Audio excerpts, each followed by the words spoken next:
ไปล่ามาไหวบ่แม่นว่าสิไปไสมาไสก่อนสิไปก่อนสิมาก็สิจุดธูปบอกพ่อบอกแม่บอกยายบอกเจ้าที่เจ้าทานเจ้าเรือนสิ่งศักดิ์สิทธิ์ได้เอารูปพ่อแม่ออกมาเช็ดทำความสะอาดนั่งเว้านั่งคุยไปเรื่อยปานคนเป็นผีบ้าเห็นรูปคิดพ่อยามใดก็คิดฮอดเพิ่นแฮงเพิ่นพากันเอาอายุมาหน่อยจากไปตั้งแต่ข้อยน้อยๆก็เลยบ่ได้มีโอกาสตอบแทนพระคุณแต่ว่าข้อยก็ได้เงินจากเกาหลีมาเฮ็ดกองบุญใหญ่ให้เพิ่นเบิด150,000เกือบ200,000 บาทแจกข้าวแจกน้ำเฮ็ดถาดให้เรียบร้อยเฮ็ดให้ทุกอย่างตามประเพณีบ้านเฮาก่อนสิไปสิมาก็ได้บอกได้กล่าวว่าพาลูกพาหลานมาเยี่ยมมายามบ่แม่นว่าสิไปสิมาก็ขอให้ลูกหลานเดินทางปลอดภัยนั่งจุดธูปจุดเทียนกับลูกชายพากันจมว่าร้อนคักร้อนแน่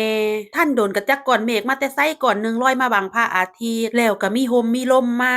เว้ามาละขนคิงลูกจมปากจมคอว่าถ้าพ่อกับแม่กับยายรับรู้ให้มีอภินิหารเกิดขึ้นเพิ่นก็ได้พักก้อนเมฆมาใส่พระอาทิตย์ให้มีลมมีเงานางอธิษฐานโดนนางคุยนางเว้า